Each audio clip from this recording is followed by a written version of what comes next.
So welcome everyone. We'll take just a minute to let everyone join us.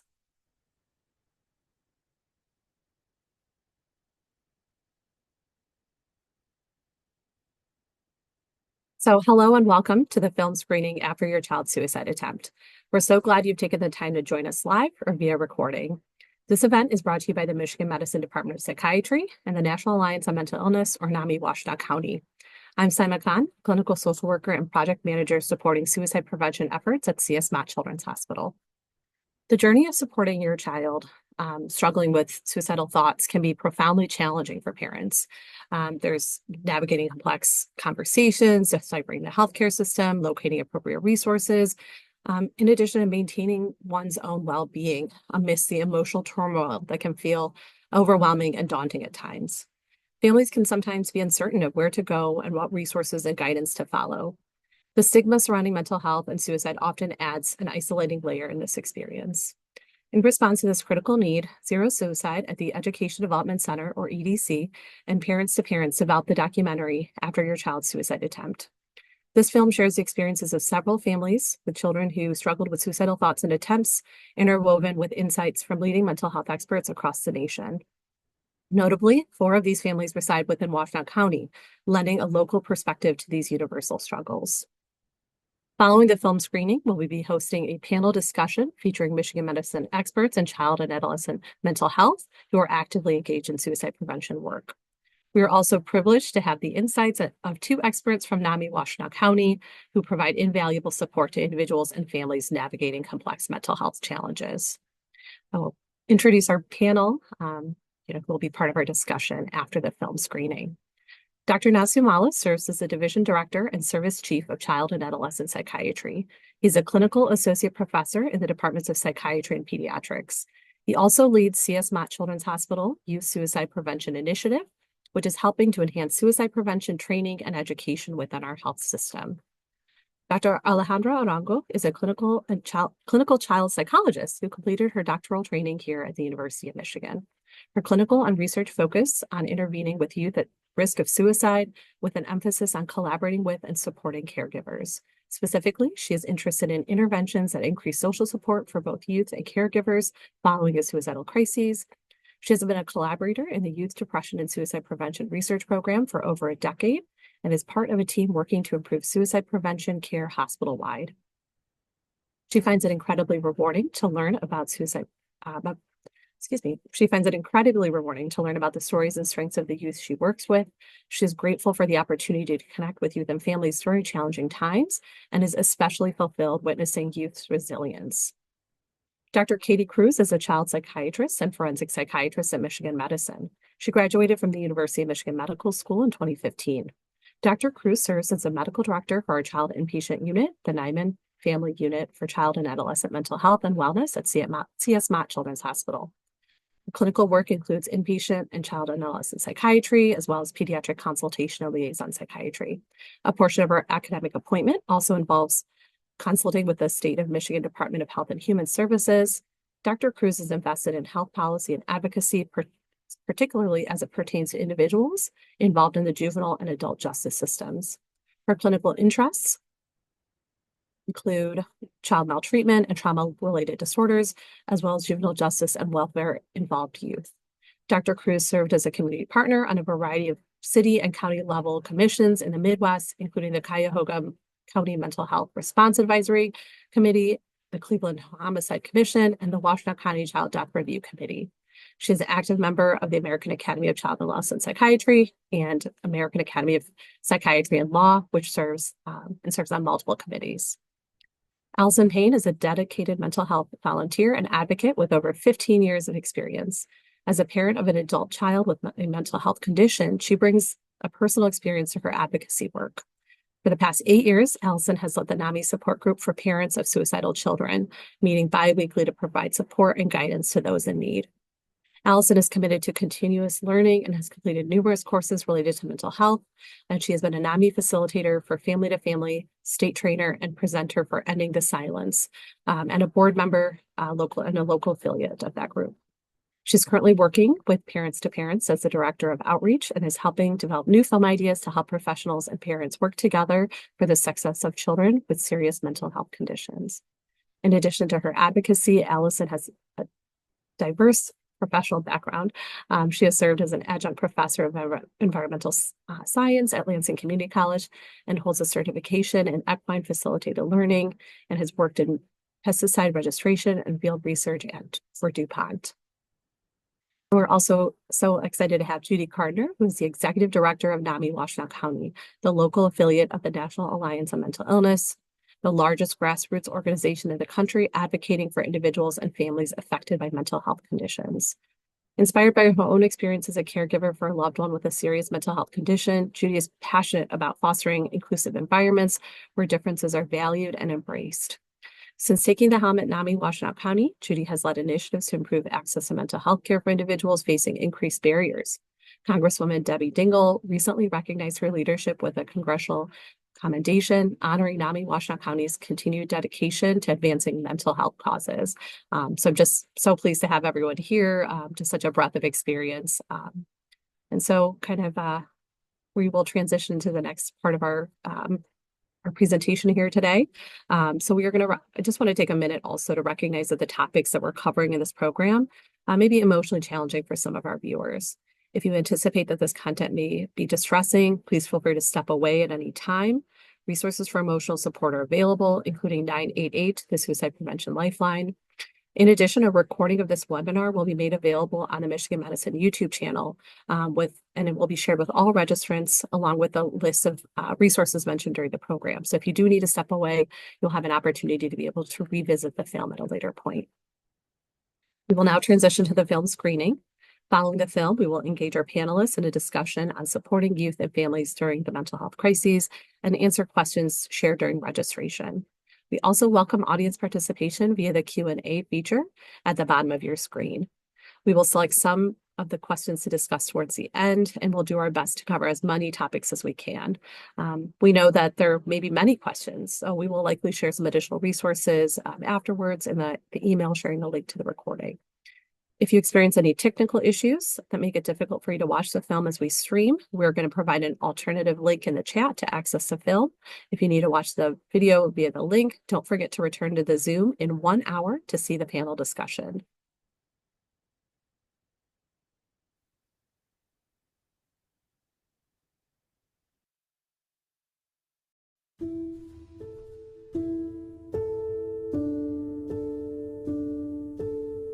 For the film that you are about to watch, we interviewed many parents whose child had serious thoughts of suicide or made a suicide attempt, parents just like you who have been there. When your child tells you that they're thinking about suicide or makes a suicide attempt, it can be heartbreaking and overwhelming and bring on a lot of fear and a lot of questions. The parents interviewed for this film shared their thoughts, their feelings, their emotions, and how they managed and navigated both getting support for their child, support for their family, and support for themselves. We hope that you will be able to learn from their experiences. Not everybody's journey is exactly the same, and yours won't be exactly the same as the parents that you'll see here. But we hope that you can take away some nuggets of information and help and hope and support from these parents who have been there.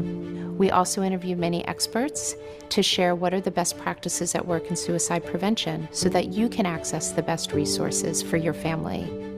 The children that you see in this film are actors. There is a lot of information in this film. You may want to watch it through fully, or you may want to go to specific chapters.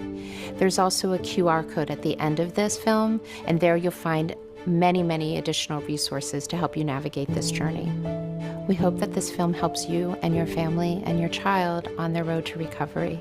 We hope it provides you with hope, because there is hope, and we hope you realize you are not alone.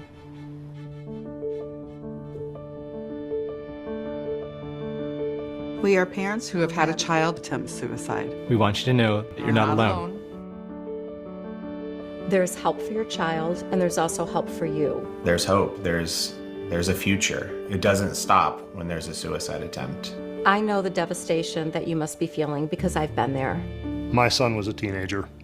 My family ended up right where you are. I think it could happen to anybody, just like anybody could get leukemia, and we don't know why.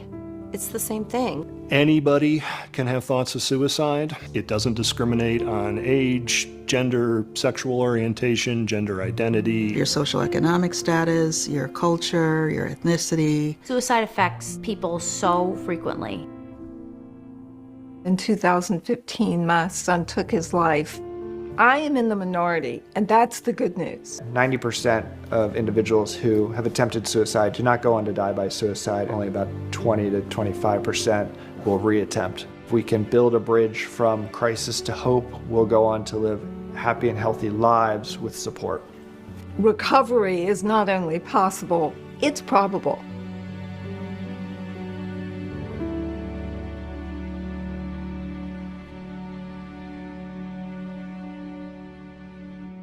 You may have a flood of emotions or feel totally numb. I felt completely void of any type of joy or happiness. I felt guilt, empty, devastated. I felt like a failure as a mother. It was the worst feeling in the world. What I remember, I was trying very hard to keep myself calm so that I could make sure that I was dealing appropriately with our child. A lot of the emotions came later, after we dealt with the initial sort of shock of the attempt. I felt like throwing up, panicked, adrenaline, the scariest thing I've ever been through in my life. It's not something that I ever dreamed that I would have to deal with. Such a surprise. We've learned quickly that you can feel different things at different times. Some of them are complete opposites of each other, and it doesn't really make sense sometimes. So sometimes you feel like you've got this, and sometimes you feel hope, and then other times you feel like it's too hard and I can't keep doing it. Part of us sometimes went into business mode where we just followed steps to get things done and tried to block out feelings. And sometimes it was crumbled up, crying. We each had our turns that we took where we would be on, and then times when we just couldn't do it and the other person had to step up. So we had to really battle this together. You might swear a lot, you might shout at people, you might treat doctors far differently than you've ever talked to them before. But know that you are your child's best advocate. Give yourself some grace. You know you're doing this for the sake of your child.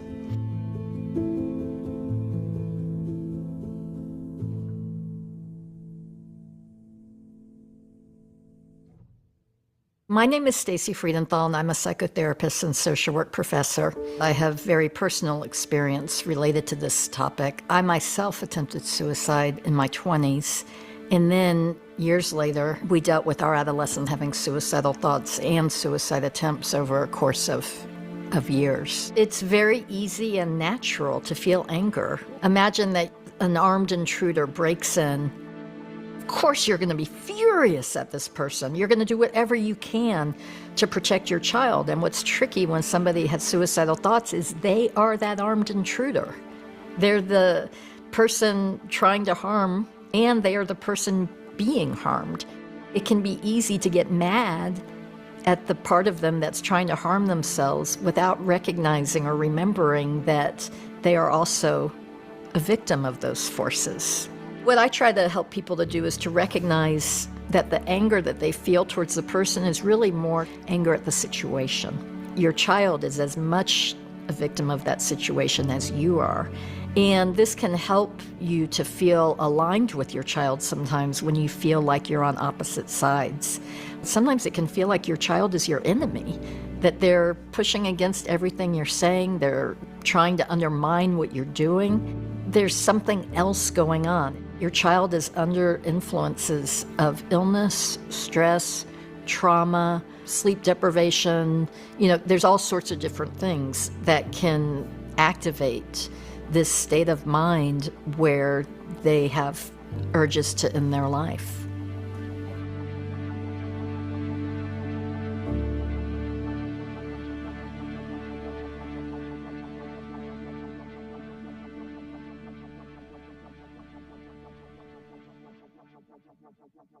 The first thing you want to know is, why didn't I see this? How come I didn't know this was coming? What were the signs? How did I miss it? So common and instinctive to think, why didn't I see this coming? What did I miss? What did I do wrong? And I can talk from the perspective of someone who did a lot of self-blame at first. And I struggled with the fact that my child overdosed on my pills. I had a prescription that I had stopped taking.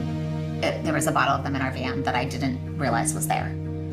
They found them and hid them away and took them, and I struggled with that, and I was like, I did this with my medication. I have a tendency to look for blame, and I think it's important to not go down that path. It's important to not look for the things that you did wrong, not look for the things that your spouse did wrong. Spouses pinning blame on one another ends up getting in the way of healing and growth and discovering a way forward together. Of course you made some mistakes, and I made some mistakes, and he made some mistakes, and your child made some mistakes, because everyone makes mistakes. We're human. We say and do things that can hurt other people, whether we intend that or not. If you tell your child, no, you can't go to that party because you aren't passing your class, and then they attempt suicide, then we may blame ourselves. Millions of parents every week put limits on their children with a greater good in mind, and nothing bad happens.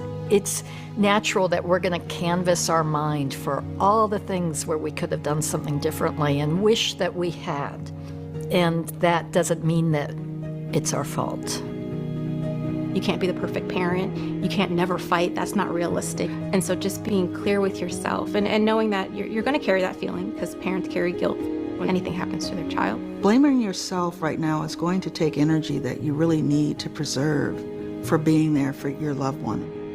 The myth that a good parent would not have a child who would attempt suicide is one of the most pernicious and problematic myths out there, because there are an incredible number of amazing parents and just normal parents and parents who struggle who have kids who engage in suicidal behavior. Children can put on a very happy front. In the back of their mind, they've got so many thoughts and feelings going on, but they put that smile on. They participate in their sports, they do their homework, but yet they're still struggling. And sometimes they don't share those suicidal thoughts with adults. About 4 to 5 teenagers will tell their friends about their suicidal thoughts before they tell an adult. A lot of kids don't talk to their parents because they're trying to keep their parents safe, or they're trying to keep their parents from worrying. A lot of times, it's not anything that you did wrong. It's just there's something going on in their brain that is out of your control. A lot of what our child was going through is linked to OCD with very intense, intrusive thoughts. The thoughts were telling them that they are a bad person, that they're going to hurt people, that they don't deserve to be alive. The only way they would go away is through self-harm. I soon realized that a lot of what was going on really was more about our child and their distressed state of mind and what that was causing them to do. You love them so much anyways. Like, it's just unfathomable how much you love your children. When they go through something and then you learn more about their mind and how it's affecting them, you can only love them more. To this day, I still do not understand her brain fully. I really don't. I empathize with her. I don't understand it. She articulates very well how she's feeling, and she often says, Mom, my life is different from yours. And it is. We're completely different people. And I think she doesn't really understand me either, but we certainly love each other. I'm always seeking to understand her and her brain and accept her for who she is instead of trying to mold her into something I think she should be. And that's really important. And that has helped our relationship a lot, to just let her be who she is, even though I don't understand it sometimes.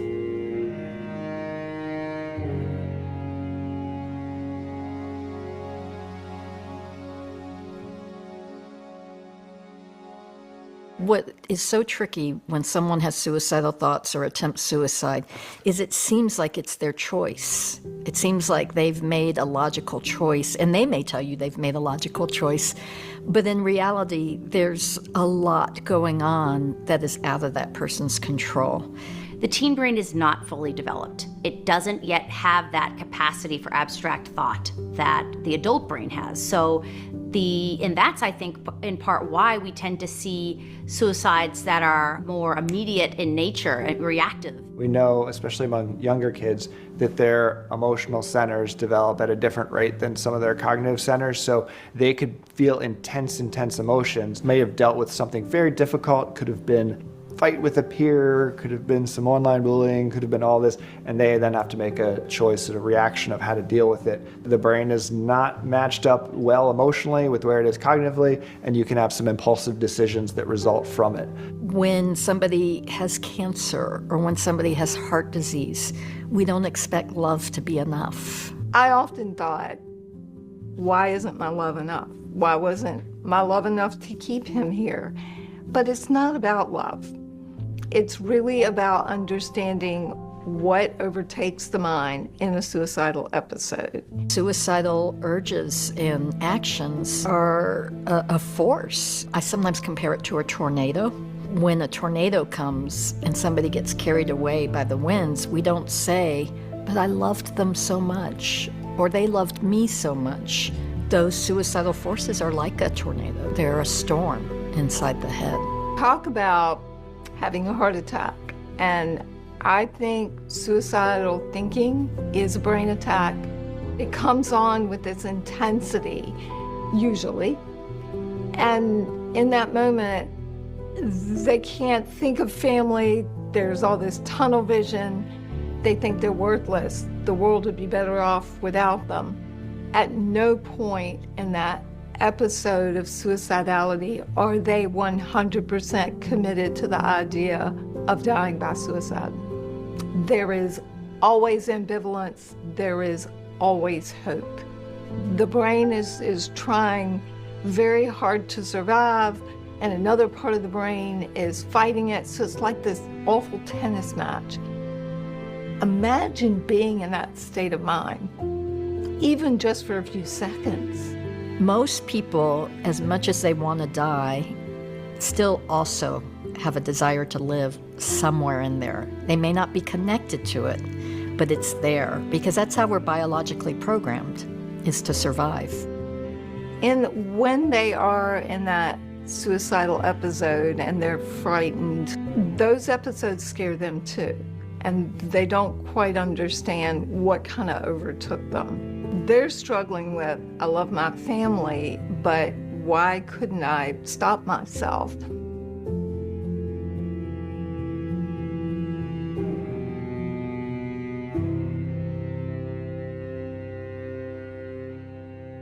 Suicide attempts can happen in many different ways. The outcome can be very different. Your child may need medical attention. It's very scary. You don't know what's going to happen to your child.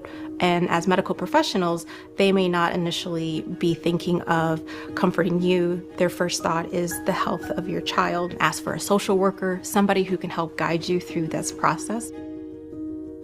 So there's often confusion about what you as a parent have a right to know and what your child's provider can and can't tell you. So HIPAA is clear that the parents are the holders of privilege and they have a right to make decisions and a right to the information. The day that the child hits the age of consent for that jurisdiction, they now are the holders of privilege.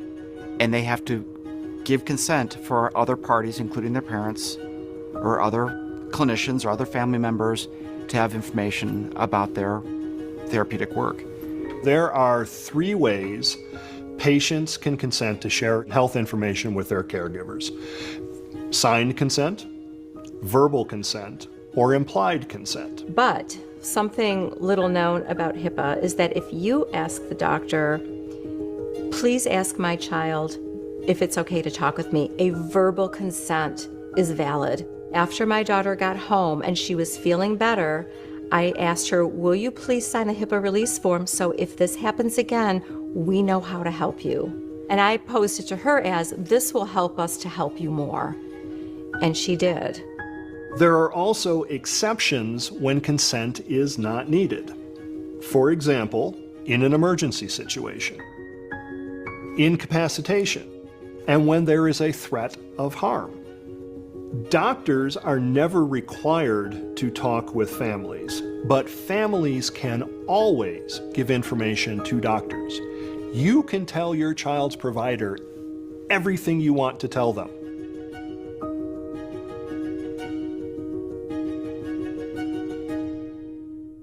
If a child is not admitted to the hospital, that can be for such a wide range of reasons. That's a green light to say, yep, they're okay to be worked with on an outpatient basis, which I think is always preferable if possible.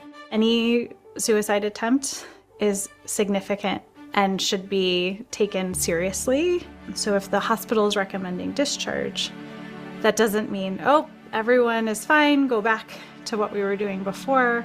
I don't even think we need to call that number and make that appointment. Well, although they didn't need to be in the hospital, we need to do something. We need to do something differently. The most important thing we need to do when we have a teen with intense suicidal thoughts or in a suicidal crisis is create a safety plan.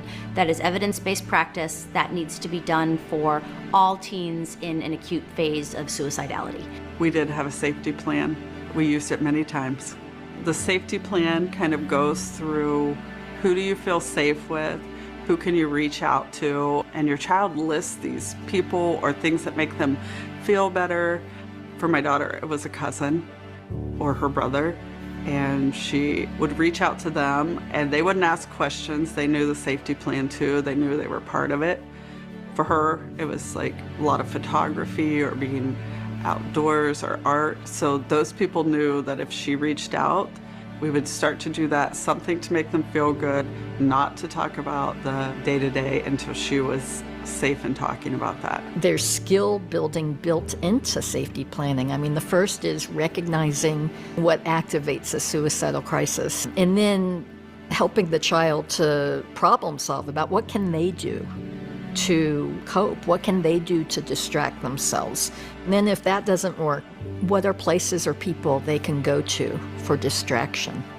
And if that doesn't work, who are people, family, friends, that they can go to for help? Because sometimes who they go to for distraction is different than who they go to for help. If that doesn't work, who are professionals that they can go to? And really being specific, like if they say, well, I could listen to music. What music? Because when someone's in a state of suicidal danger, often the emotional part of their brain overwhelms the logical part of their brain. They can forget what they would normally do. By writing down very specifically what they can do, it's a memory cue. A lot of times kids aren't just in one home. Maybe there's a grandparent, maybe there's a neighbor that they stay with. So everyone who's going to be part of keeping a child safe should have a working awareness of how to do that if they're part of that support network. Are there things that they should say or things that they shouldn't say? Are there key people to get into the child's life or key people to keep at bay? And then who do they contact if they're concerned about their child? It's really important that your child have a lot of input into this plan, because otherwise they're not going to adhere to it. It can't be like tons of bullet points on a page or like 8 pages long. You're going to throw that away and no one's going to pay attention to it.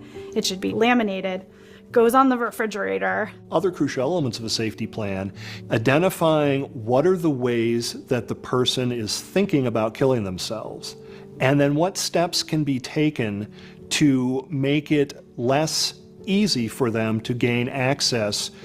We know from decades and decades of research that when people settle on the way that they're going to kill themselves, they usually don't change around to other methods. They stick with whatever method they've decided on. I can't guarantee you that if you limit your child's access to 1, 2, 3 methods that is what they've thought about and what they've said they would use, or that they've attempted in the past, that they won't try something different. But that's relatively unusual. So ask them, and know that you may need to ask more than once, and have them give you a list of what are the top 3 ways they've thought of to kill themselves, and focus the safety plan on how do I limit their access to those ways. And that's something that the provider should, help you think about and problem solve around. So I think one of the biggest things that we had to do to prepare for a child to return home was to prepare the house to make it safer. My task was to take a closet that we had, We replaced the doorknob with one that would lock, and then we were able to sort of accumulate all the things from our house which could be potentially dangerous. Things like prescription, non-prescription drugs, alcohol, any other toxic chemicals, strangulation risk, things like ties and cords and cables, and that was an inconvenience. We're not able to access the things we were normally used to accessing, but at the same time, it did provide sort of a modicum of confidence that our child was not going to be able to easily attempt suicide, that there would be some effort involved that would hopefully then prevent them from doing so. We locked up the knives, and it broke my heart on several levels. I mean, the fact that she asked us to do that, the fact that she might take a knife to take her life was unbelievable. I'm a cook. I love to cook. My knives are out all the time. I use them every day. So it's just so weird to do that. But we did it, of course, for a long time. The most lethal means we know are firearms. So this is not to say you can't own a firearm, but they need to be stored safely. So as a parent, I need to be a cheerleader. When I see you using skills, I need to be ready to say, that was an awesome job of just taking a deep breath when you needed that. That was really wonderful that instead of going right to thinking about harming yourself or taking action on that, that you paused, that you made sure you used your muscle relaxation, that you went to your script that helped you feel more empowered to go through a difficult situation. I think it's a lot about reinforcing and then helping promote that sense of that you may not feel like you have control of everything, but you do have control of your immediate next step. So a few seconds at a time, a few minutes at a time.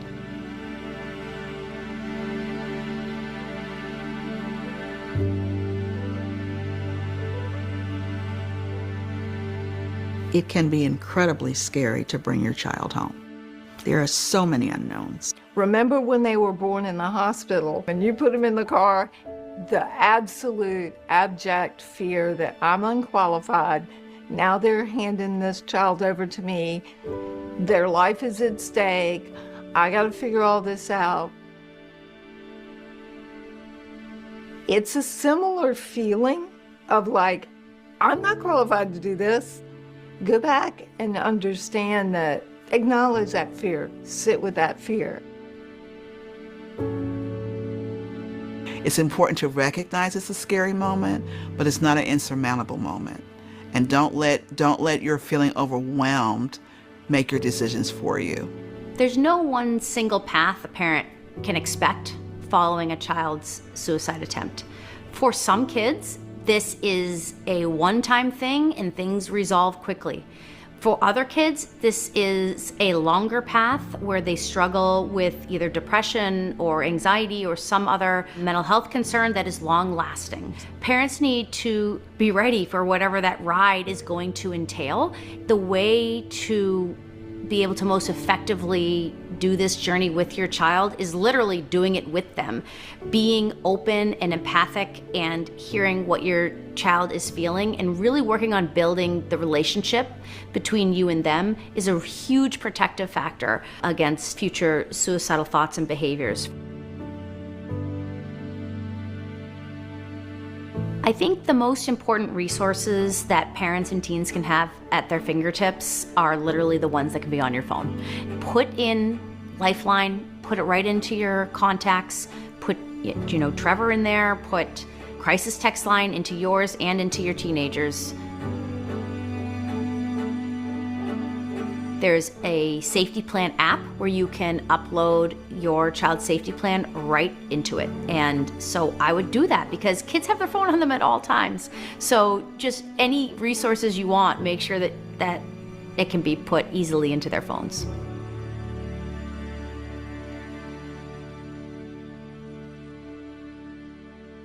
When your child comes home from the hospital, it can be very complex. It's not as if they have been fixed. There will be a lot of work to do. Aftercare should be arranged.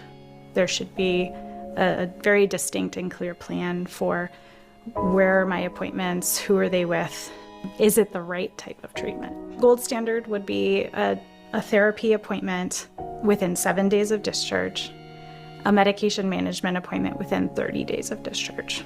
The likelihood of suicide reattempt or death by suicide goes way down if you're linked with a mental health provider after that episode and you get the care that will help you start that process. Finding a therapist for your suicidal teen can be such a struggle. We have a major crisis in terms of accessibility to care. It's a huge issue in our nation. Wait lists of weeks and sometimes months. And that can particularly be true if you live in a rural community. I think you do everything you can do, and then some. You do your research, you try to look for resources. There are websites that are available that can help teach DBT skills and other kinds of motion regulation techniques. In many ways, parents need to become experts in what there is while they wait for the therapist appointment to come. Things you need to ask for when you're interviewing potential therapists to see if they're the right fit are, do you have experience working with suicidal teens? And if so, what's your approach? The gold standard should be that each individual has a comprehensive, personalized assessment, a deep understanding of why is suicide a possibility for your child. What's their story? What got them to the point where they have made a suicide attempt? And then the treatment plan needs to be tailored to their specific reasons for why suicide is an issue for them. We know that there's several therapies that have demonstrated some effectiveness in helping people who have suicidal thoughts. So one is cognitive behavior therapy, one is dialectical behavior therapy, another is the collaborative assessment and management of suicidality. A lot of parents will say that they've asked their kid to go to therapy and the kid won't go.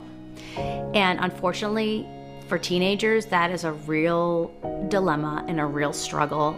I think the best thing a parent can do in these cases is, instead of mandating, you need to go to therapy, you need to do this, because once you do that, the kid's gonna withdraw and it's gonna be, they're done, they're not gonna go. Instead, try exploring with them their reasons why. Why do you not want to go? You know, some kids will say, I want to leave this thing behind me. I'm done with this. Some kids will say, it doesn't help. I've tried it before. They'll say a whole range of things. So what I would encourage parents to do is just explore it with them and then think if there's ways around it. If maybe it didn't work in this way, why? I think the key for teens, though, is they're not going to get anything out of therapy unless they buy into it. So it's really figuring out what the motivators are for the teen and helping them to buy into treatment. If the child doesn't like talking to the psychotherapist, parents should shop around and try to find someone with whom the child feels comfortable and can form a relationship with and feel like there's safety and trust within that relationship. Having a therapist who's a cultural fit for you and your family is important, but it's not absolutely necessary. The research suggests that the most important factor about a therapist is a skilled therapist. Good psychotherapy fundamentally changes the perspective of a patient that struggles, so they have better understandings of their thoughts and feelings, and they can behave differently than they did before they came in. Therapy was so important for my daughter. I went online and looked in our area and looked what they specialized in. She wanted a younger woman. She felt like she could relate to a younger woman better. And I would email them or call them to make sure they had availability. I would lean into some of the local nonprofit organizations in your area. National Alliance of Mental Illness, American Foundation of Suicide Prevention. So a lot of people think, oh, I'm not going to a support group. They're talking about what therapist is good, what therapist is not good. This one knows nothing about suicidality. They know where those therapists are.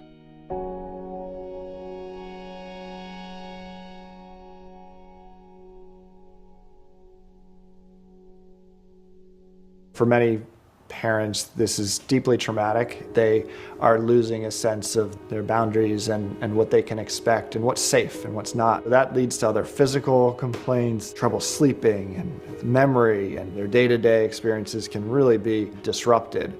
It affected me not only emotionally, but also physically. My whole body broke out into hives. I was sick to my stomach. I felt so terrible physically.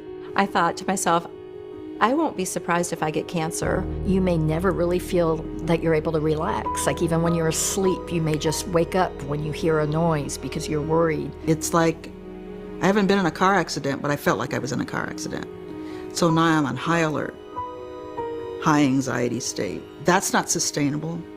After we got home, I was afraid to let him out of my sight. I almost couldn't sleep. I just was extremely anxious. Doctor required that I pick him up from school and drop him off to school, so I had to change my work hours. There was this overwhelming anxiety that I didn't want him out of my sight because I didn't want him to hurt himself. We did checks every hour. It just creates incredible vigilance and tremendous fear. You know, they go into the bathroom, they lock the door. They may be going into the bathroom and locking the door because they have to go to the bathroom. But in your mind, you may be worrying about all the other things that could be happening in there. And that's where, again, we get into this place of what can I control, what can I not control, what can I do? It's also a place of acceptance. You know, there's that prayer for people with alcoholism to help me recognize what I can change what I can, accept what I can't, and the wisdom to know the difference. As the parent, very often you're going to feel so frustrated and angry that you're probably going to do some strange things. I remember one time, I live in the country, and I went into the back pasture where hopefully nobody could hear me, and I screamed, and I yelled, and I cried. I learned early on, and still practice, giving yourself grace. Just giving yourself grace. We're all really doing the best we can, and the best is good.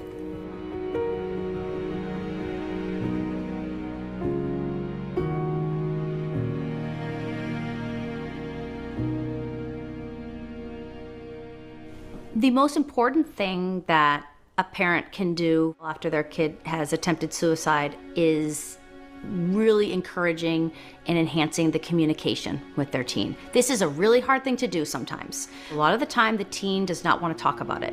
We developed this safety scale, which is a scale from 1 to 6, 1 being feeling totally safe and 6 being completely unsafe, need to go to the hospital. At each number, 1 through 6, they identify how they feel, what they need, and how they act. It allows parents to be able to do quick check-ins with their kids saying, where are you at on your safety scale? So that they know. And the kid can just spit back, I'm at a 3. So the parents kind of are like, okay, my kid's safe. You don't need to have this whole long involved conversation about it because the teens don't want to have that. You do not want to get into yelling and screaming because then you're getting into emotional chaos. So think like the snow globe. There are all these things swirling about, and you gotta wait till they settle because you're not gonna say anything or do anything that is really the right response until you are in a better place of calm. Sometimes it requires stepping away, or sometimes it requires reflecting back. I hear you saying that you feel like I wouldn't listen or wouldn't understand. And you know what? That's a valid criticism. I have had moments where I haven't listened to you. I've gone into lecture mode and you don't feel heard.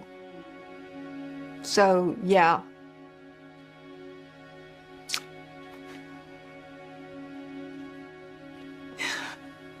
That's valid. And I know how that feels. But once they see you kind of soften and understand that you have made those errors and that you're admitting to them, they're going to feel that. And I think you'll feel that shift and that turn, and it might not turn in that conversation. You don't have to agree, but you can still empathize with how painful it is. We have to meet them where they are right now. If that's in darkness and despair, that's where we need to go. But I want everyone to understand that's where relationships are deepened as well. That's where we make real connection. We used art as a therapy way. So maybe we didn't speak or we didn't say a lot. We would draw, we would color together. It was just about me being present with her in that moment. And it didn't have to have words attached to it. I've had my best conversations with both of my sons while we were taking a walk or out shooting baskets. People talk while they do things. I don't have as close a relationship with my child as my wife does. My wife tends to be the one who talks with them more about kind of personal issues. They also talk more with their therapist. I don't have a poor relationship, but it's a different kind of relationship. I try to keep in contact with my child in terms of what they're doing at school, giving them a kiss goodnight before they go to bed. I took a class that helped a lot with communication skills. Just things like using I statements, basic communication skills helped a lot. And not reacting to what she was saying, but really listening and thinking before I even opened my mouth was so important.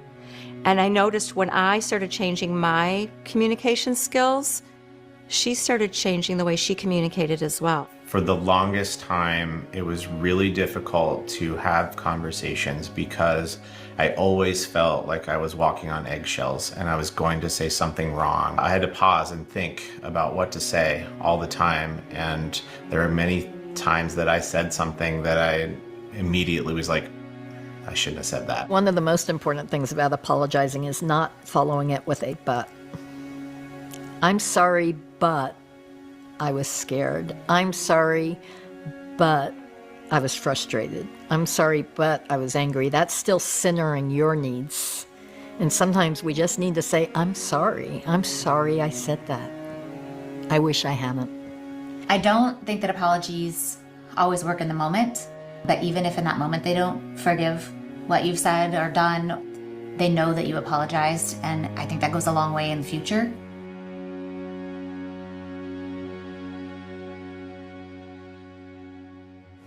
People reach the point where suicide is a real possibility for them for a wide variety of reasons, often multiple reasons, which often interact in complicated and unique ways. So not only is it okay to ask people if they're thinking about suicide, it's essential.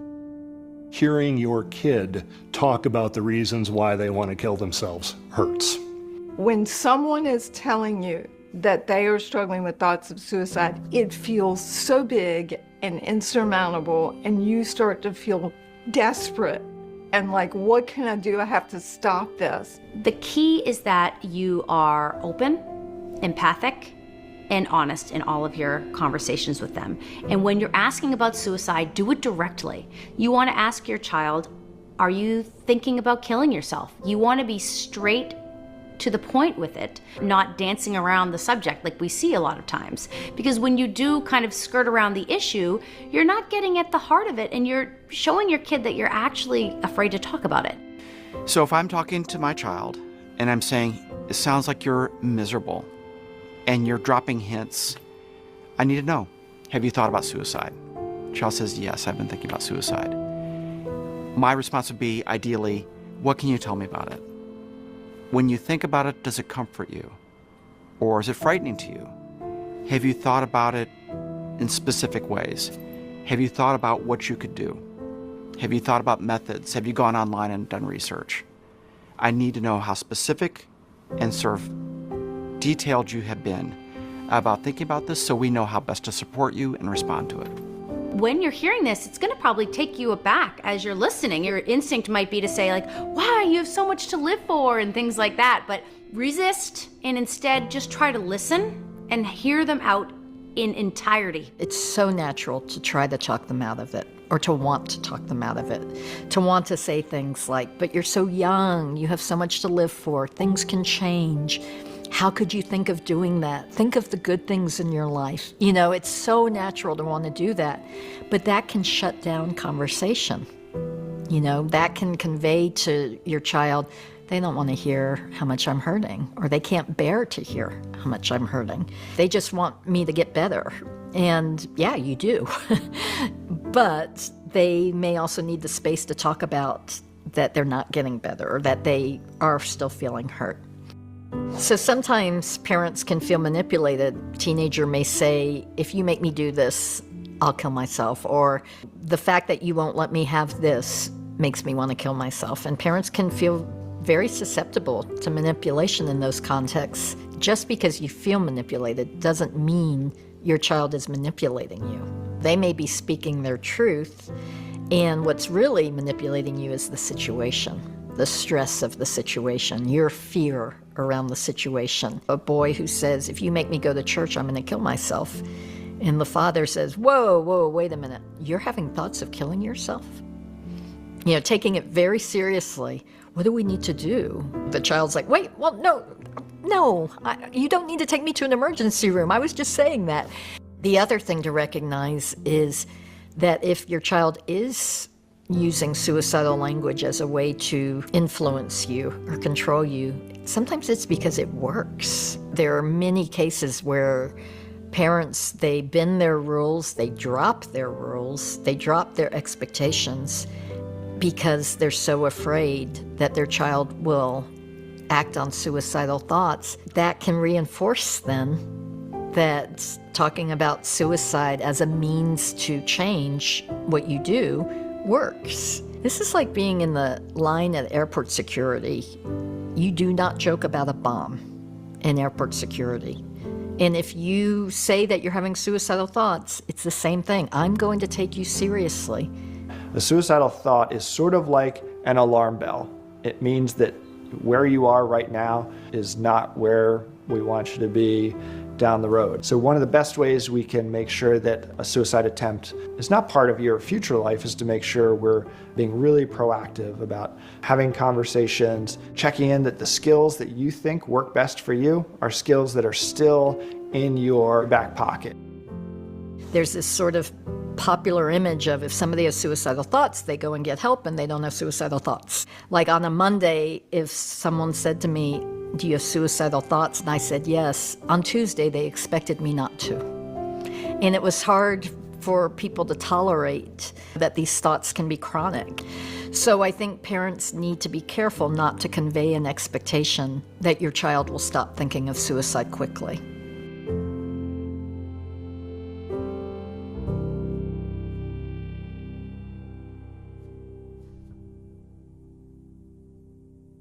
It's really hard after a suicide attempt for parents because one parent feels a completely different way about it than the other. When I work with families, the key is getting both of those parents on the same page.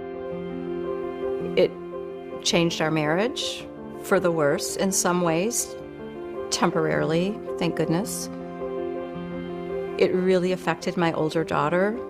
Siblings should be part of a conversation around mental health. They may be at higher risk because of a family history and some of these variables. They may have some exposure to suicide. And so we need to have age-appropriate conversations. We don't want to beat around the bush. You can be very direct at talking about suicide and be concrete about it while also being developmentally appropriate. So when we don't tell our sibling and we don't share what's going on, what happens is there is this gap of information that they don't know. They start to backfill, and they start to take blame. So they're going to blow it up to even worse than what it is. In the beginning, I didn't tell anyone because I couldn't believe it myself. One thing we have to acknowledge is that in different communities, particularly culturally different communities, the perception of suicide and seeking help for mental health challenges might be different. And so it may be harder for some people from different cultural backgrounds, for example, African Americans, to talk to others about suicide or that their child is thinking about suicide. I think as much as possible, it's good not to keep it secret. I realize that some people have constraints where they have to. Your child may not want you to tell people, and so then you need to navigate what is the cost of telling people and what is the cost of not telling people. I would encourage parents to have a conversation with their kid about who do you feel like you want to know about what you just experienced and hear what they have to say and why. I had to start telling people because it was so much a part of our lives. It just felt like a lie hiding it. Think of this as an opportunity for you to contribute in a broader way.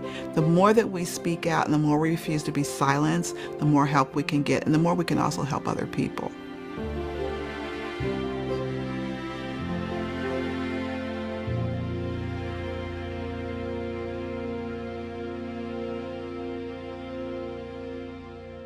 One of the biggest questions I get from families is, what do I do when the child comes home? Do they go back to school? Do they go back tomorrow? Do they go back next week? I would not discharge your child if they were not ready to return to some semblance of what might be considered a normal day. As much as possible, you never want the person who has survived a suicide attempt to feel guilty for that. Trust your gut about having conversations with your child about, what do we want to tell the school? Why do we want to tell them what we're going to tell them? How are we going to navigate that? That does two things. That conveys to them that you trust them enough to be involved in the important decisions about going back to school. And it says to them, there's nothing shameful here. We're just trying to make sure that your return to school is as smooth as possible. You tell the school what you think the school needs to know and what you think they can handle knowing. You can always tell them more later, right? But you can never take back something that you later wish you hadn't shared with them. I would recommend that the school is aware that they were hospitalized, and here is their new safety plan. Here's a copy, very specific with schools. Many schools aren't aware that such a reentry process for teens following a suicide attempt is needed. That's when parents come in, and you need to really advocate for your child. I also ask for support at the school, with them working with me to identify any changes in behavior. We did not stop him from swimming or doing his drama club activities because he loved that. You don't want to isolate your child at home. Toxic social relationships can absolutely be contributing to why an adolescent is thinking about suicide. But positive social relationships can also be hugely protective for them. You want them going to school, participating in their normal activities, spending time with their friends. So what are ways that they can still kind of engage and become more active? Because their energy level will go up and they'll actually feel better. Can you go and read to Nana today? Can you spend some time with cousins that you really care about and cherish? You want to think carefully about their social media use, and maybe you want to think about monitoring it more than you did before, because just how toxic and dangerous social media can be for adolescents, particularly adolescents who are in really vulnerable places, like after a suicide attempt.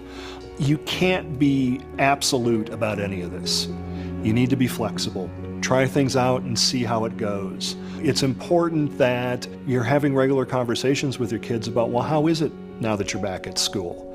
Is there anything happening that's not helpful, that's making it hard for you to be there? Is there anything that I can do to make that less difficult for you? Ask them, how are things going with your friends? What's helpful, what's not helpful? And know that you're going to make mistakes. You can't control every minute of your child's day. You don't want to. You've got a life too. The more you're regularly conveying to them that you care, that you're trying to help, that them being safe is what's most important to you, that you are supporting them in recovery and in developing a life worth living, that's the best you can do.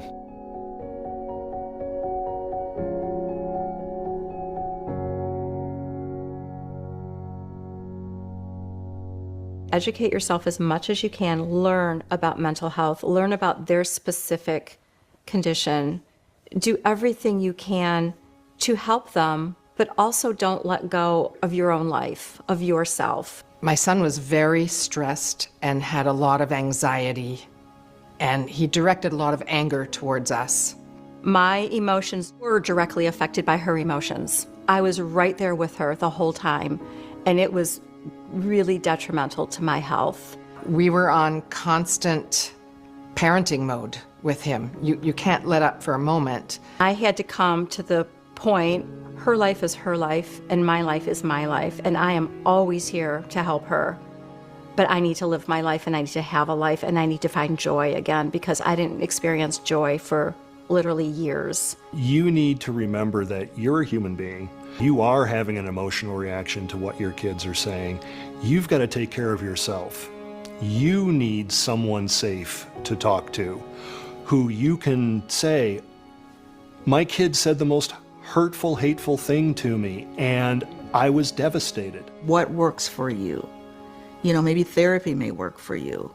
Maybe sitting down in a therapy session with your child. You can write to other people, or I have a secret blog that I write letters to my child on. Sometimes it's on really bad days. Sometimes it's on a day where I'm really grateful for where we're at right now. Hopefully someday, after we're in a better place, can share those letters with them. But I think it's important to get those feelings out. I ride horses, and I would go for rides with my very good friend, and we call it the walkie-talkie. We would walk the horses and talk, and then ride, and sometimes not talk so much. By you helping yourself is in turn going to help your child, because you're going to be able to be a better parent. It doesn't have to be professional help. It just needs to be someone who's willing and able to listen. I'm fortunate to belong to a men's group. I can tell you I've spent a lot of time in men's group over the years talking about my concerns about our son. I strongly encourage all parents to find a parent support group. And that was the biggest piece for me, is finding other people that were kind of a part of my tribe, that were understanding and compassionate and empathetic, and who just got it. The support group worked really well for us because I was hearing my husband say things that he wasn't saying to me. And for some reason, hearing him say it to a group of people, I thought about it more. And I thought, you know, he's not wrong. Unfortunately, there are millions of parents like us. Find them. Make connections with them. Get support from each other. It really helps.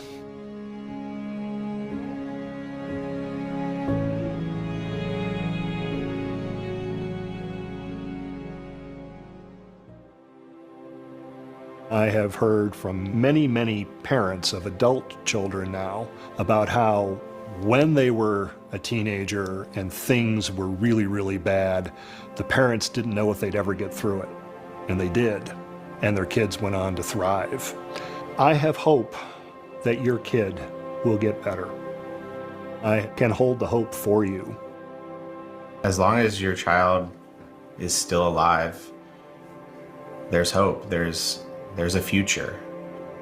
I never give up hope because my daughter does show sparks of progress, and that's what I focus on. Take it day to day. Most people do recover. And when they recover, they built resilience and they built a toolbox, and they're more prepared for adulthood than ever before. I think it's really important to understand that even kids who have gone through long periods of not wanting to be alive do get better. My son is doing well today, and I call it living well. What I want to leave with you today is, I don't know you, I don't know where you're from, but what I do know that all of us have deep inside of us a caring spirit that has hope. There's a light somewhere in you, and don't let that light dim. Move with that light and help your loved one, and never give up.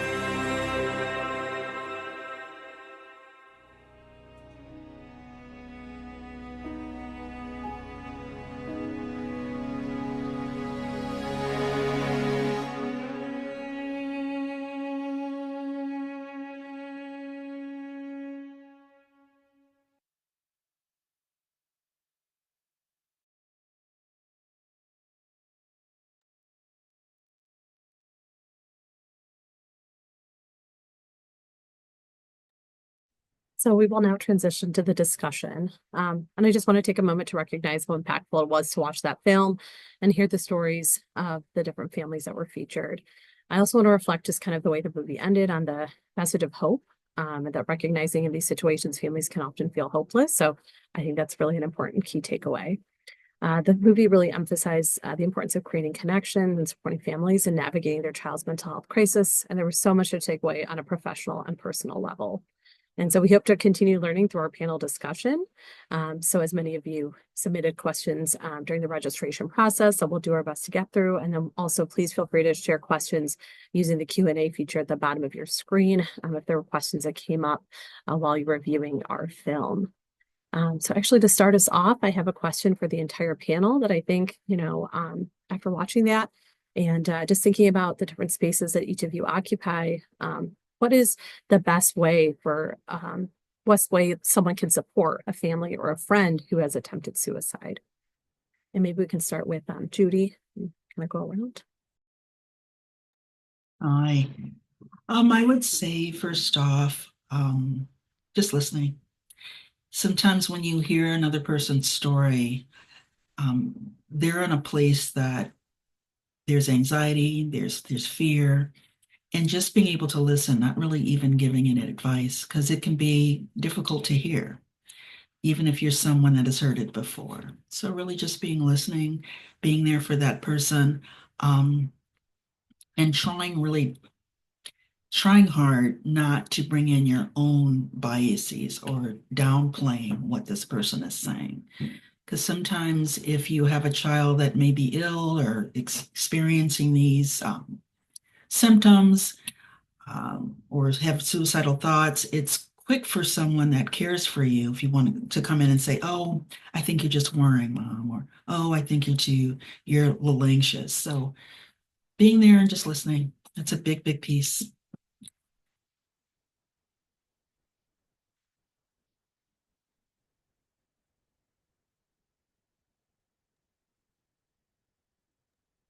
Allison, would you like to share? Listening is a key word for everybody. Parents, family, us just listening to our kids. Judy got it just right. People trying to tell you that, oh, it's nothing. People have so much stigma, unless they've been through it themselves, they have no idea. But as a parent, I think that you find when you do share, there's many more people that have been through something very similar than you can ever imagine. So sharing is good, with your best friend, with your whomever. I just used to start by saying, well, my son is really, really sick. And that immediately starts empathy on the other person's behalf. And then they'd say, oh, with what? And I'd say, well, he's had a serious mental health concern lately. So being honest and then listening to what that other person has to say. Mm-hmm. I want to jump in also, kind of piggyback what Allison just said. It's important when you are carrying this as a parent that may be going through a crisis, is what I will call it. It's important to be very intentional on who you share this with, because that can make, oversharing in a situation like this can make it worse for yourself. That's just my personal opinion. Make sure that it's someone that you feel comfortable with and they know you pretty well outside of a professional, right? It's important to have a person that is a safe space and a safe person to do that. Just want to throw that in there. And I'm just going to pipe up right now. We do have a parent support group through NAMI Washtenaw County called Parents Together, which is specifically for the parents of children with suicidal ideation, whether they have attempted or not. And you can get in touch with me. I believe the flyer is in the resources. We've been going on for 8 years, and trust me, you're not alone. Plenty in Washtenaw County, all of Michigan, all across the U.S. You are not alone, and it really helps. It just really helps to find that support, like they said in the movie. There's millions of people out there like us. You may not have ever thought about joining this club before, but you might be a part of it now. And we're here to welcome you and guide you and give support. If I could also add, thank you, Judy and Allison, your wisdom. I think all of us would echo that listening is really critical, and the converse is resisting the desire to advise or tell. That's the natural inclination, I think, as a clinician, as a parent, is to want to fix things quickly and not listen initially. And you have to kind of resist that. which is hard. And I think also that the piece about self-care, I think, is really critical, because to do that, to effectively listen, there's so much distress inside as you're listening and you're hurting and you're feeling that it's hard, I think, for a lot of caregivers, parents, loved ones to manage that while also, holding that space for their child as they're sharing. And I think resisting that urge to advise. And then I find validating emotion is sometimes an easier way than trying to explain or provide guidance, just to say, it must have been really hard to share that. It must have been very difficult for you to open up when you know how difficult this is to kind of talk about right now, or whatever, as a caregiver. A lot of caregivers, parents, they know their kids in a way that none of us as clinicians would know a child or adolescent. But being able to tap into what that child is feeling as well, and validating that emotion, can be very powerful as well.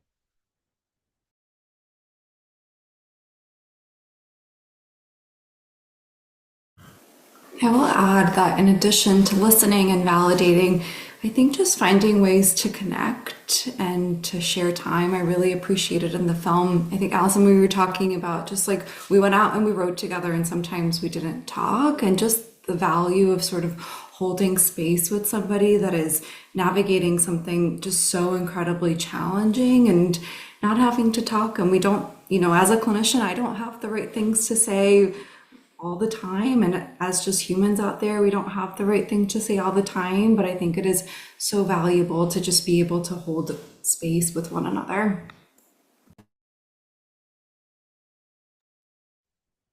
I want to echo what's already been said, most importantly from Judy and Allison. The only other things that I would add, and it wouldn't necessarily be in the moment, but as we're practicing having these conversations about a difficult topic that maybe hasn't come up before, that we haven't talked about openly as a parent-child relationship or as a family, is debriefing after those conversations too, about how did it feel to share that information? How did it feel to hear that information?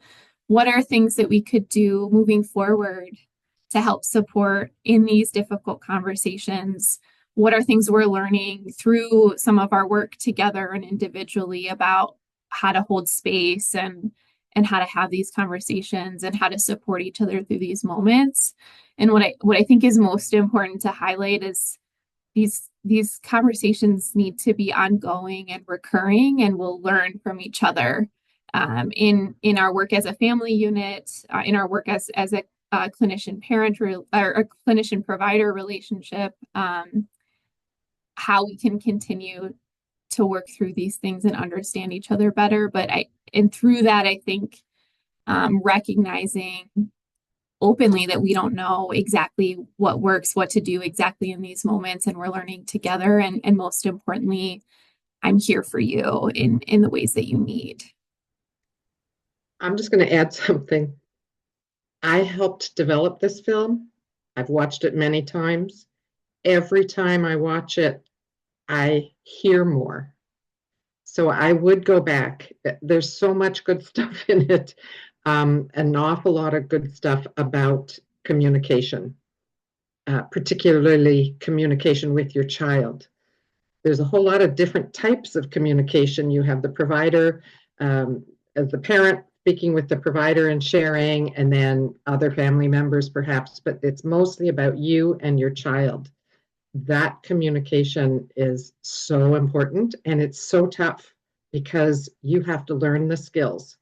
And you heard Susan say that she learned some I skills. I would say also that there's something called the LEAP method, LEAP method, that is very helpful. There's lots of things on YouTube, videos about it, that work for all different types of diagnoses. But the communication skills are huge.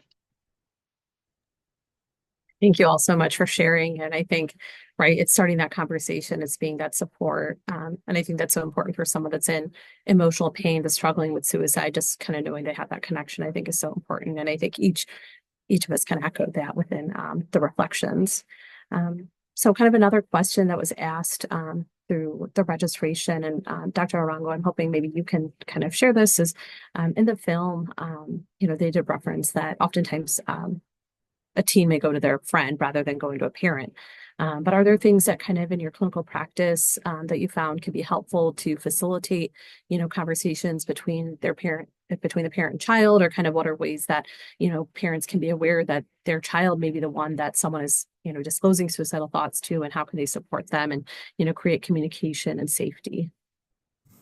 Yeah, I appreciate that. I often think about like how do we open the door to some of these conversations, and I think the film really highlights that is like we ask the questions. And so when we sit in front of somebody and we say like, I see that you're struggling, I'm wondering if you've had thoughts of self-harm or thoughts of suicide, we are like giving the message that we are someone that can handle that information. And maybe we don't know all the right steps to take, but we can open the door to that conversation. So I think opening the door to the conversation, I really also appreciated in the film how they talked about there's different ways that we ask, and like the words, I am having thoughts of suicide, those words leaving your mouth is really, really hard. And it's actually quite a big demand that sometimes we place on someone. And I do this as a clinician. I sit in front of a kid and I ask that question. And so sometimes it's thinking creatively about how we want to, follow up about thoughts of self-harm and suicide. And maybe it's easier to write. Like I have some patients who come into sessions and they just like give me their journal, and it's like all the things that they want to share that like is really difficult to come out of their mouths. And so I think acknowledging that it is hard to talk about, and being creative about what are the ways that we can kind of gather that information. I think your piece about really thinking about how oftentimes it is kids that disclose to each other, and like what a hard and big responsibility must it feel like for a kid to hold information about somebody else's mental health. And so if you're an adult and a child is sharing with you, my friend told me that they're having these thoughts, I think some things I think about is really like reinforcing and highlighting like how hard that must have been for this kid to share that with an adult. I think highlighting with kids that it's not, somebody else's behavior is not their responsibility, but like how brave that you were able to share, so we can connect them to the resources that are helpful. And I think helping a kid manage like how somebody else might react. So if a peer shared something and the child didn't know what to do, disclose it to an adult, acknowledging that like, yeah, there might be some feelings related to the child disclosing this to an adult, and helping the teen sort of manage that, right? And that the obviously the most important thing is safety, and that, the reason they did that was so that we could get the child the support that they might need.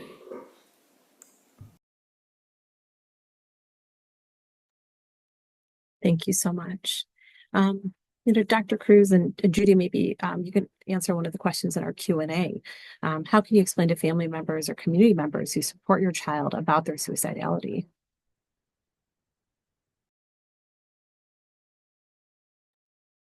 I actually don't know if you want to go first, Judy. You had a really nice way of describing things earlier.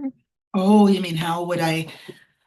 Oh, okay. So how would I help me with that question again? Because I was going to defer to the doctor, but I can answer that now. So can you ask that again, please? So how can you explain to family members or community members who support your child about their suicidality? Oh, wow. That's a tough one. Okay. Real tough one. Because there I'll speak for myself. Initially, and my experience was many, many years ago, and there was a lot of shame, right? A lot of shame and fear and worry about all kinds of things that make no sense to me now, are foolish now, but back then they did. So when I went to explain that, to be quite honest, I didn't. Okay. But I will say this, and we were probably going to talk about this later in the episode, the Q&A, is when I found NAMI, and that was the huge turning point for me. I really didn't reach out to individuals or friends to explain that. I was fortunate enough to know someone who I trusted that shared their experience with me and led me to NAMI, which was a group of people. So that individual led me to NAMI. And then I was able to find, like I mentioned in the film, kind of my tribe, of folks that understood. And I was still carried the shame and the stigma, but it wasn't as difficult to talk about the uh, the crisis that I had been in and I was in at the time. If that answers that question. So Thank you. So I didn't mean to put you on the spot too much, Judy, but it's totally okay. You had such a nice way of describing, really being thoughtful about who you share information with too, as much as how we share it. Right. I think it's really important to just be thoughtful about who's been there for you for other really difficult times in your life and that you've really felt has been validating and supportive. When it comes to sharing with community members that are responsible for helping manage safety, because I think a big piece of it is you can feel very alone as a parent and trying to figure out how to navigate some of these things, even if you're in a partnered relationship or you're co-parenting, that sharing some of the responsibility for the grief you may be carrying about what happened already, how we can help maintain safety is really important. And I think being open about what happened, but probably most importantly, how it's making you feel, being as best as you can, being reflective of what your needs are. But I think what's most important in a lot of ways is recognizing, I think all of us can connect with a degree of emotional pain that's very hard to bear. And I think describing suicidality in that way as, my child was just carrying this like very emotional and painful weight. And in a moment or a series of moments, this was the solution they had to that problem. Right.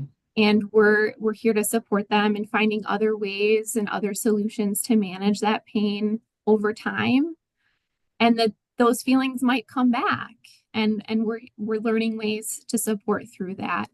But some of it has to do with, how we communicate with our community members and family members and loved ones about other things, and really advocating for that support that your child needs and that you need. And I also would like to add, thank you for that.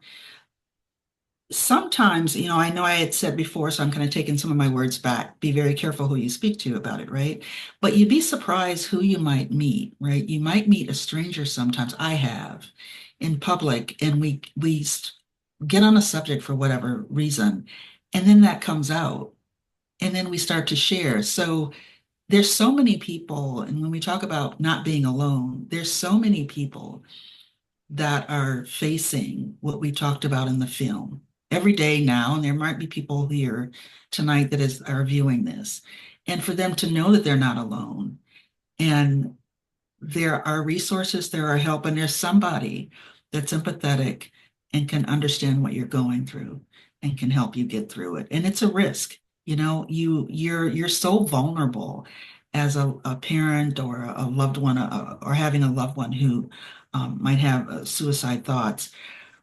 You can't control anything. So, sometimes you just have to take that risk and share. So, 1 minute I'm saying don't overshare, but then find someone or some place that is a safe space or a safe person. I'm sorry, Alice. That's okay. The question of who to share with and how much comes up a lot in our parent support group. So we developed a elevator speech practice guide because, okay, who are you going to say what to whom? You run into an old swim parent on the street. What do you say? Versus your mother-in-law who is very judgmental, versus your sister, whatever. And practice. So, think about who you might share with, and come up with some lines that you might say. You know, people ask, "Oh, how's so and so? Are they in college?" Well, no, they're in the hospital right now. No, just say, "Well, they're having some struggles, but we're getting through them. Thanks for asking," and turn and walk away. You don't have to tell everybody. Like Judy said, be very careful. So think about it beforehand. Nothing, plan. I'm all into planning so that you're not caught off guard. Just everything you all said was amazing, and I think language can be very powerful, and practicing, as you stated, Allison, can be very empowering in terms of what words do we use. Um, Clinically, we've actually, with our youth, we've done some role plays as they're transitioning out of the hospital. If your friends ask you, why were you gone from school? How might you respond? And recognizing that you have control over the message that you share, and you can share as much or as little. I think that was referenced in the video, but to the point shared before, there is a responsibility we all have around safety where something has to be shared with certain people. But let's partner together and do this together, and practice together. And I think by practicing it in a safe way, it's a little bit easier. Not always easy itself, but a little bit easier to do it when you have to do it with others. Mhm. Thank you so much for kind of sharing those, I think really helpful tools and strategies for, parents themselves. And I think related to that, another question that we had come up into the Q&A focuses on, whether parents should seek their own mental health support through professionals after their child's suicide attempt.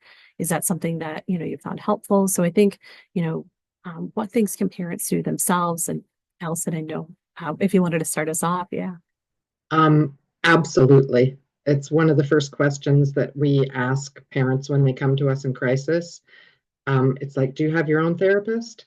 Because it can be very, very helpful. And there's so much stigma about getting a therapist sometimes, different cultures, different whatever.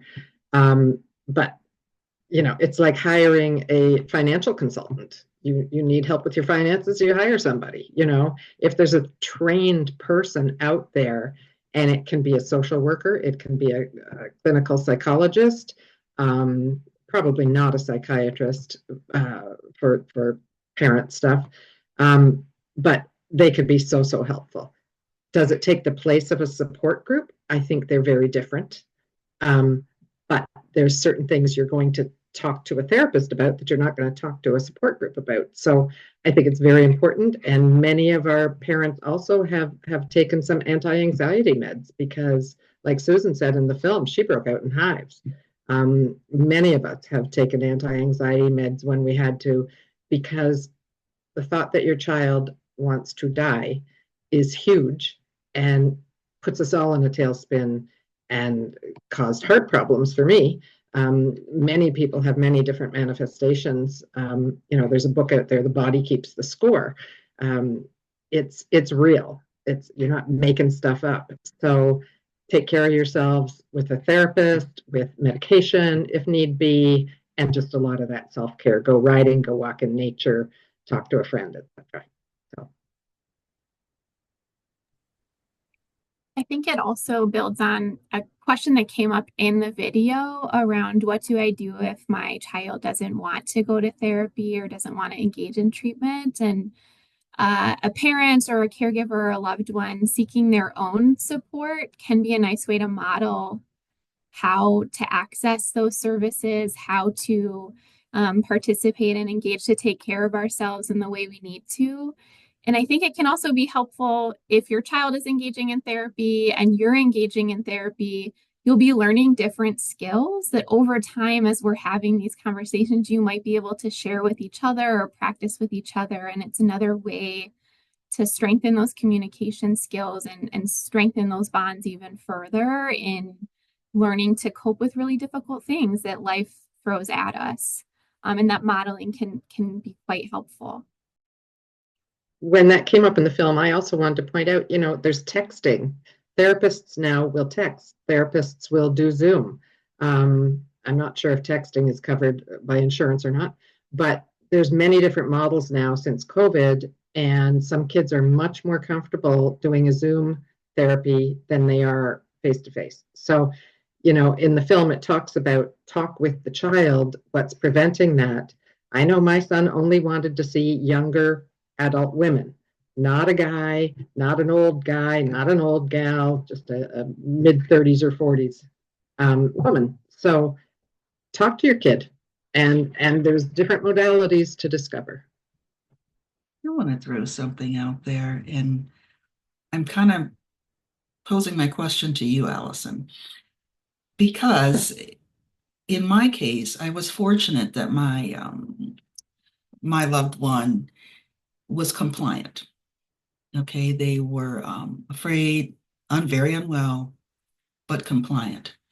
And what happens, I'm sure I'm sitting here thinking about the parents that are watching tonight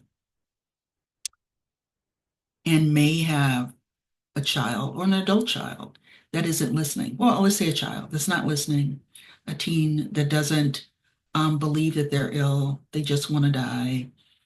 How does the support group, or what's come up in advice for these parents that are dealing with non-compliance? And when I say compliance, don't want to go to a therapist, don't want to talk to anybody, maybe want to look at a substance to help them muddle through. Allison, I think you know what I'm talking about. Oh, yeah. First off, I'm going to address the substances because many of the children in our groups will go to marijuana. And sometimes the clinicians will say, psychiatrist in particular, just this past week, had told the parent, I'm not going to treat your kid unless they absolutely quit. So our advice was find a new psychiatrist, because threatening things like that with a teenager isn't going to work. So many times the kids don't want to be compliant. Try to educate them that, medication alone, I think, and the medical people here can correct me if I'm wrong, medication alone might help 60% of the time, or 50. Therapy alone might help 50% of the time, but together there's a synergistic effect, and it might help 70% of the time. So it's worth trying. But with a lot of those parents and kids, it's find your power, bribe them. Bribery works, sorry. Compensation works for adults to go to work. You get compensated. This is part of their work. Part of their job is to do treatment. So I used to pay my kid to go to therapy, and it worked.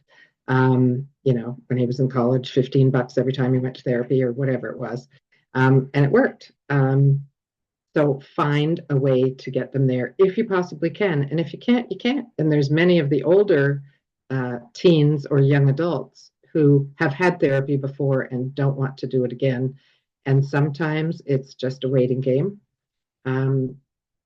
Involving them in choosing their own therapist and saying, okay, we're going to check out 4 different therapists and figure out which one you like. Just like when they go to college, pick your classes, whichever ones you don't like, you drop. Let's find somebody that you really do like. So that's another method. But sometimes it's really difficult.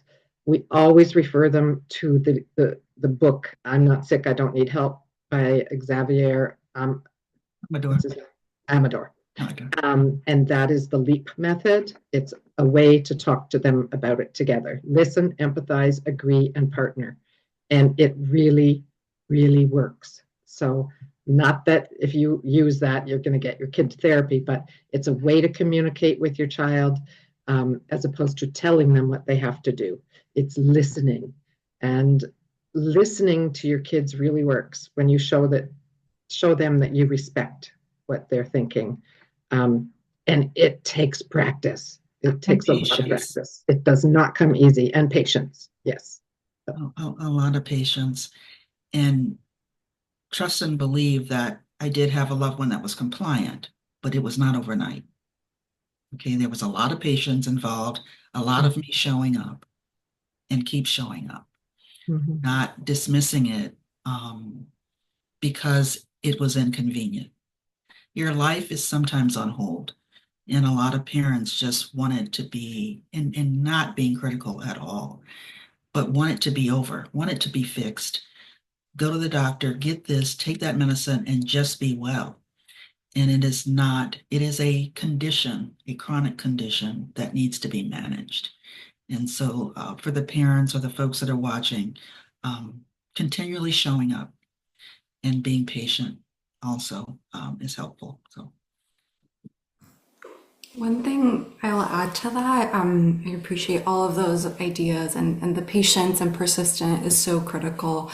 I think as a clinician, sometimes it's just like getting them there, and that doesn't work for everybody, but I think there's a lot of, if you haven't been in therapy, therapy is like this very unique space. It's a very unique sort of relationship that you have with somebody, and I think there's like very misconceptions about what it could look like. And so I have a lot of teens that come to me that do not want to be there, do not want to talk to me, and that's very okay. And oftentimes once they get there, we'll have like a trial, and I'll say, let's try February. And at the end of February, we'll try 3 times and we'll see how it goes. And that doesn't work for everybody, but sometimes once sort of they connect with somebody and kind of get going and maybe sort of learn a little bit about what therapy could look like and how it might be different to what they thought it would look like, sometimes sort of we get that momentum going. And but I know it's really hard to get them in the door, to get them to show up. So I think all those strategies are really nice. And just to add to everything that's been said, I think there's a tendency for all of us to respond to the behavior rather than sitting to try to understand why is the behavior occurring. And I think that's where listening is so critical. And listening's different than hearing. Listening is really paying attention to what that child or adolescent's trying to tell you.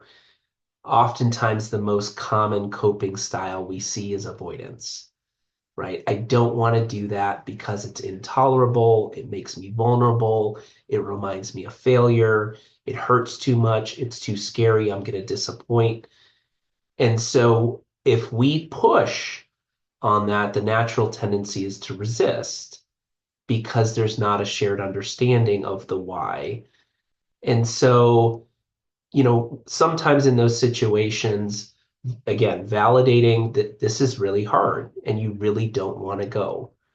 My responsibility to you is to ensure that we're safe and we get you the support you need. Can you help me understand what it is about this that's really hard? The last time I went to a therapist, they fell asleep during the session. They didn't listen to me. They were too old. They were too young, whatever it may be. But trying to understand. And what that also does too is I think it engenders trust. And, I mean, Allison and Judy, I think your expression of patience, I think, is so wise and thoughtful because this is really, really hard. You want it to go away right away, but it does take a process and it takes time. But I do think by understanding and taking that time to listen, over time, sometimes there's a willingness to trust, even though it feels vulnerable, it feels not good, but you're willing to trust because that time has been spent really investing in listening and understanding.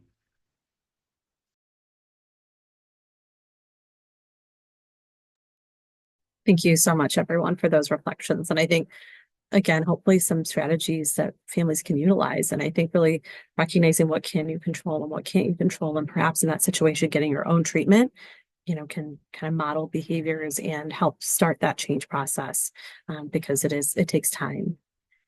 We had several parents that inquired about kind of, when their child is having a suicide crisis, when is it safe to leave them alone? When can they pull out their knives again?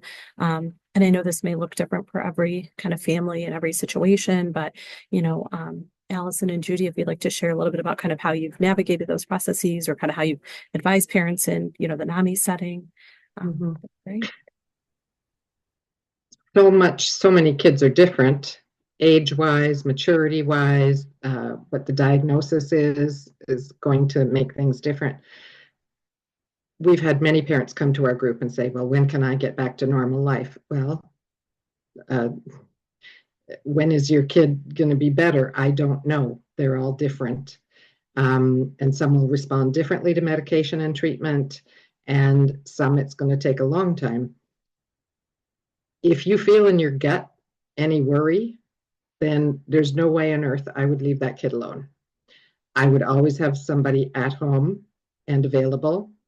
Many parents have taken separate vacations. They've canceled vacations.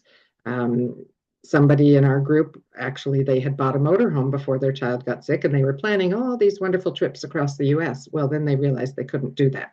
So they sold the motorhome and decided to just take other vacations and take their child with them. So you're going to change the way that you do things. And I would say, if you have any doubt in your mind, don't go. We went off on sabbatical one time. This is after our child was much older, but I hired one of my former students to come live in my house. He was much better, and he was an adult, but I did not feel comfortable leaving him alone.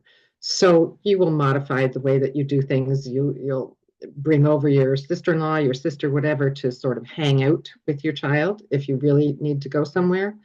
Sometimes it's even things like, well, there's family Christmas and my kid doesn't want to go. Don't make your kid go for some reason if they don't feel comfortable, and somebody stay home. Or everybody stays home and you do something different for Christmas this year, or Easter, or whatever holiday event it might be. Your lives have changed because you have a sick kid.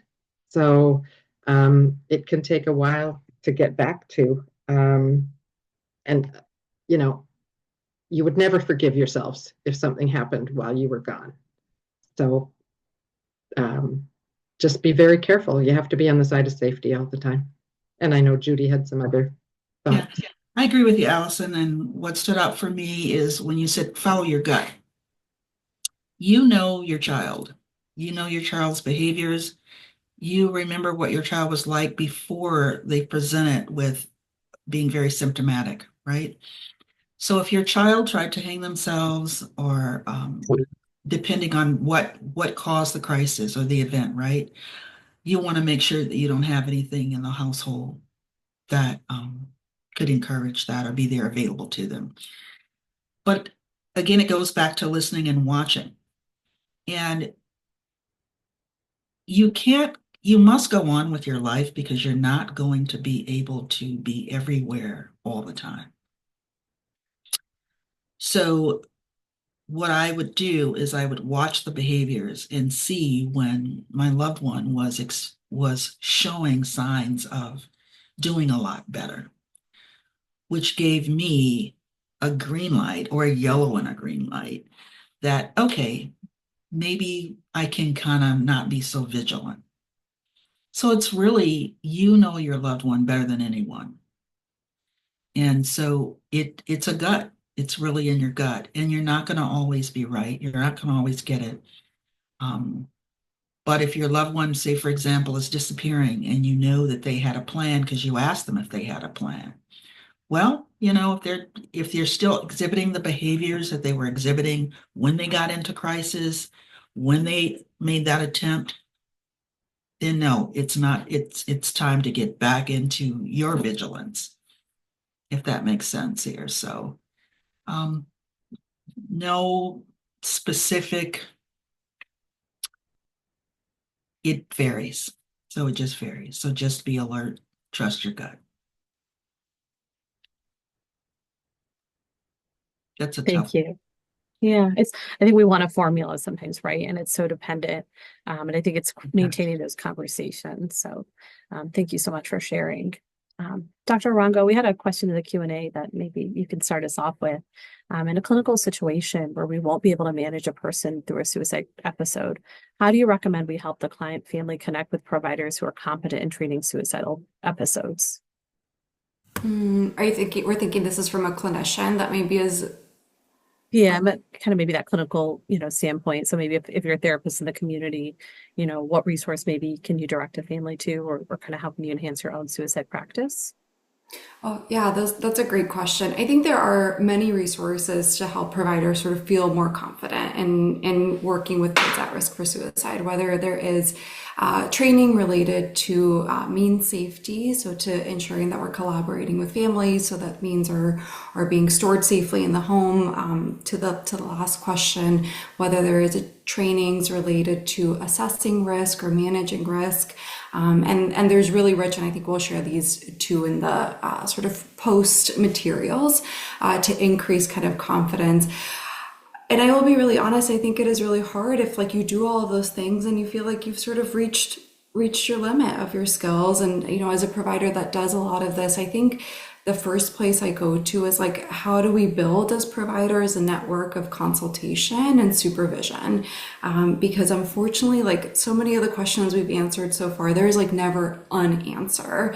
And it is complicated and it is child by child and family by family and community by community, right? Given the resources that are available. And so something that I as a provider have found incredibly helpful is to have a network of others who I can think and talk about some of these situations that are challenging, where sometimes there's like no textbook and no research paper that's going to give us the answer. So I think training, I think supervision and consultation, this idea that, you know, when things are so challenging and sometimes chronic or acute situations are so complex, we should never be doing it only on our own. So it's the second piece. And I think it's hard. I think that it's hard to find services, and I want to acknowledge that. Like our pathways of care are not as full as we would want them to be, sort of all of the stages of care. Often there's opportunities sometimes for outpatient therapy and inpatient, and really filling out that in between can be hard to access. I think that there's a lot of folks that are working on that and trying to kind of increase both sort of providers' knowledge and skill set and comfort and opportunities for consultation, as well as these other, potentially levels of care over time. But I think it's hard. It's hard. I'd like to make one comment because Alejandra was talking about different resources and education levels, etc. I want to talk about what parents can do, and because we haven't brought this in, they need to get educated on communication skills. But Washtenaw County has a class called Family to Family, and I urge you to go on the NAMIWC.org website. There's one coming up.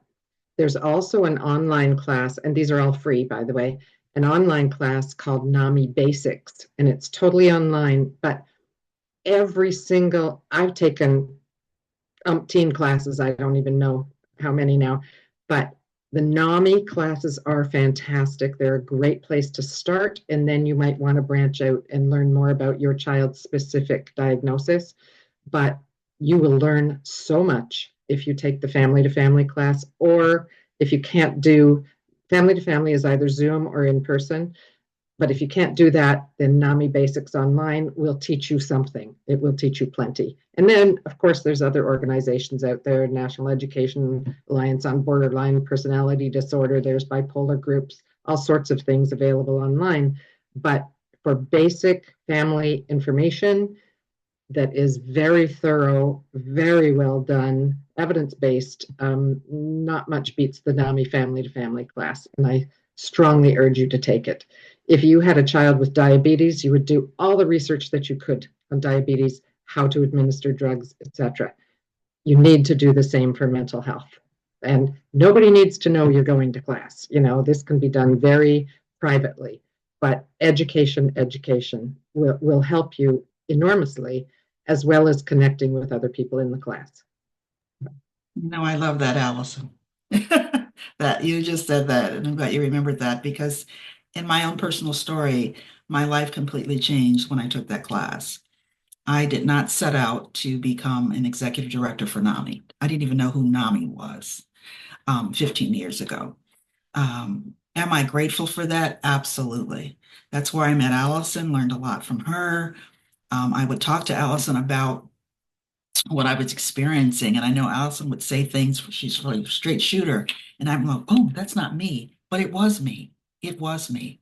And so, because when you're in a community like the Family to Family and you're learning in a community like NAMI, Washtenaw County, you have people that you're going to learn from. Not only the evidence-based education that we have, but you're going to learn from someone who's dealing exactly with what you're dealing with, and they're going to be able to help you. And when you are educated, just as Allison said, you're better off to even help your clinicians to understand and advocate for your loved one. And so, absolutely, Allison. Education, education, education. And we've got that here for you at no cost. So big I plug think for it's, NAMI Washtenaw County. I think helpful to recognize that as a clinician, if you're working, with a patient who's suicidal, supporting their family to access those resources is also going to help the patient, right? The client that's struggling. So supporting their family, helping them have the tools. So, there's such synergy in that too, to remember, the treatment plan is not just the patient in the room, it's also including their family. Just one thing I'd like to add to that, Judy, you said a really key word, and that's advocate. Advocacy. Asking questions can be one of the most powerful tools you have as an advocate for your child. I think a lot of, including us as clinicians, when we've, served as parents or patients ourselves, we're afraid to ask questions, or maybe we're so caught up with all the emotions and thoughts that we don't know what to ask. And asking those critical questions can really empower you with an understanding and give you the tools to really advocate effectively. So I think that's a really, really important thing. Dr. Cruz, we had several questions kind of focusing on, when should I take my child to the emergency room? What is the psychiatric crises? Potentially even thinking about levels of care. Are you able to elaborate a little bit on, kind of what parents can sometimes expect or what to do in those situations? Yeah. It's a complex question for those of you who have navigated different systems of care and levels of care. And as Dr. Rango mentioned, our services unfortunately are a bit fractured and not as full as we would like. I want to get back, and I can't remember, I'm so sorry if it was Allison or Judy that said it, but trusting your gut around safety and changes in your child's behavior, even if they're not necessarily coming to you saying, Mom, Dad, loved one, caregiver, I'm feeling suicidal, I'm worried I'll hurt myself. If you're noticing patterns of behavior that are similar to things that were happening before a prior suicide attempt or visit, that's important to come back to the emergency room. But if you have, or go to an emergency room, if you have concerns about safety and you're just not sure what to do, that's where 988 can be really helpful as a resource. So certainly 911 is something that I think was listed in the chat, but 988 is a mental health specific phone number or a number that you can call or text for advice or support as a loved one, in addition to someone who may be experiencing these thoughts. But if you have any safety concerns, I would recommend erring on the side of caution and contacting the supports that you have if your child has a therapist or a psychiatrist or both. But sometimes they're not immediately available, or it's after hours, or it's a weekend. And that's when coming to seek advice or guidance in an emergency room can be quite helpful. It doesn't necessarily mean that your child would be admitted to a hospital, but they can provide additional resources or supports or levels of care that, I think there was a question about it in our preparation questions about different levels. And I can certainly answer it now, or it's a question we can come back to, but I want to pause and really reflect on sort of knowing your child and their behaviors and changes in behavior. And I think Judy said this so eloquently, you know what they looked like before they started to develop these symptoms. And so recognizing when they're doing well, what they look like or what you've seen before, and some patterns that can develop or we can start to recognize over time, and leaning into those pattern recognitions and the feelings and gut feelings that you might have. I'm going to just add to that as another resource, possibly even before an emergency room visit, maybe. I mean, we don't know, right? So if it's an emergency, it's an emergency. But we also have a countywide community mental health. and they have 24/7 crisis that's available. And so giving them a call, I can you put the number in the chat for folks listening today. They are a partner of ours, NAMI, and we work very well together because you've got clinicians and then you've got those with lived experience, as we call ourselves, peers. So there's resources out there, and absolutely utilizing them and making that phone call. I also want to add, Allison mentioned earlier, there's NAMI is national. So if there's a national NAMI.org, and then we have our local affiliate, which is NAMIWC.org. So the resources are important. And again, if there's an emergency, if someone is in danger of harming you or harming themselves, that is a 911, I would say. I feel safe to say that here. And there has been times when that's my loved one, I said, look, it's one or the other. We're going to have to take you in. And sometimes it's not an option. Just one thing along that, if you do call 911 through to the police, please be very clear that it is a mental health condition emergency and whether or not there are any weapons in the home. And that would include baseball bats, chains, rifles, anything like that. They need to know. And if there's not, they will approach things quite differently. So be very clear it's mental health and be very clear if there are any weapons or anything like that in the home. But if you are being threatened or you think your loved one is going to hurt themselves, call. Just call. And, I've had many parents in the group say, well, the emergency people were here again flashing their lights and the neighbors wondered, but I don't care. I needed it. So you need it, you need it. And somebody had a heart attack if you don't want to tell the neighbors what's going on. But do not take any chances. Dr. Lucas, just because you mentioned levels of care, do you want to just, 1 minute description of some of the levels before we wrap up? Yes. Yeah, it won't be probably a fully comprehensive review of the levels of care. But the starting point that we typically think of not an emergency situation or a crisis situation is individual therapy plus or minus engagement with a medication provider. So that could be a primary care doctor who's comfortable with medications. If they're recommending a medication for management of a mental health condition, it can be a psychiatrist, it can be a nurse practitioner or a PA that has experience with prescription of mental health medications. Typically, we would see a therapist on a more regular basis than a medication prescriber because those take time to take effect. That's kind of the lower end of intensity of levels of care. A step up would be what's called an intensive outpatient program, which tends to be a few hours a day, a few days a week over a specified period of time. And the reason I'm not being very specific about it is because the timing of it depends on the program, both in terms of the time of day and how long someone is in a program like that.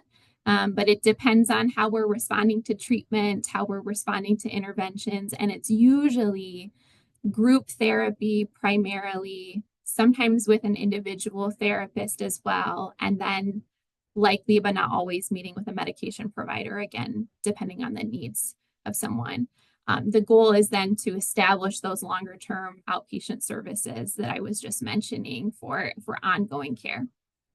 The next level up is what's called a partial hospitalization program, which is a lot like being in the hospital in terms of the supports and interventions that you get, primarily group-based therapy, meeting with a psychiatric prescriber, meeting with an independent social worker, and those tend to be throughout the day, but a child is home at night. So Monday through Friday, during the day, it's a lot like going to school, but really focusing more intensely on mental health supports and services and development of coping skills and addressing any biologic mechanisms that are affecting mental health concerns. And people are generally engaged in a program like that between 1 and 2 weeks, but it again depends on a child's needs, their response to treatment, and again, most importantly, establishing an aftercare plan or that long-term plan. And then finally, in the more acute continuum of care is an inpatient psychiatric hospitalization, which is similar supports to what's happening in a partial hospitalization program or an intensive outpatient program, but a child is in the hospital, usually on a locked psychiatric unit, for, on average, it's about 5 to 7 days. Again, it depends on why a child is there, what they need from a mental health treatment perspective, what the family needs to support them. And the big focus is on crisis stabilization, safety planning, improving family communication, and developing a long-term plan for that child. And this is really reflected in the film, that a lot of times a child, if they reach a level of care of needing a psychiatric hospital, things aren't resolved by the time they leave the hospital. It's really important that you as the family advocate, but most importantly, their providers are partnering with you to develop what is important from a safety plan perspective and what is the aftercare perspective, or what's the long-term plan for a child leaving the hospital. And then finally, I know we're right at 8 o'clock. I'm so sorry, but a point I really wanted to make that just didn't really fit so far is, we'll do a safety plan. You'll do a safety plan with your child.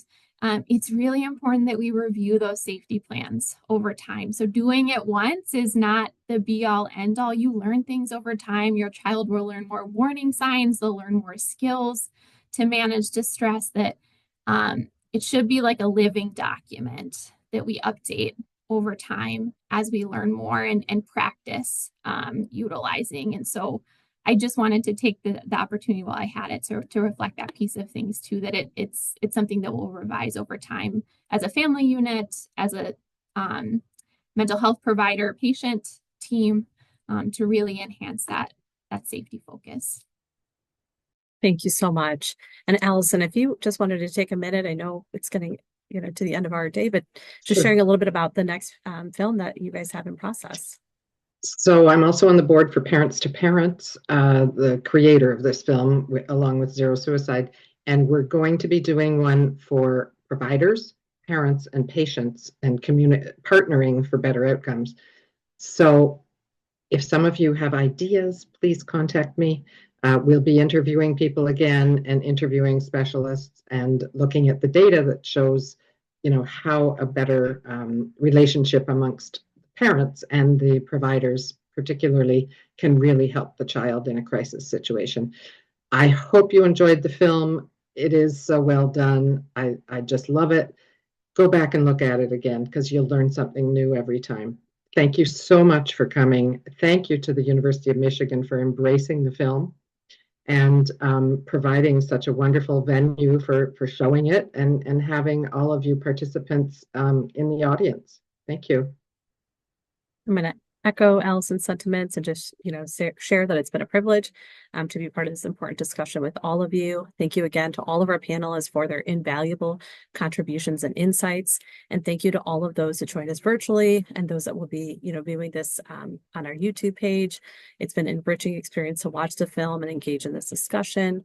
As part of registering for the event, all of you will receive information on future events and mental health educational opportunities hosted by the University of Michigan Department of Psychiatry, as well as the recording information and resources that we talked about. We hope to see you again. And again, thank you so much for joining us. And I hope that you have a wonderful rest of your evening. And good luck to all the parents and your children. I hope they're well.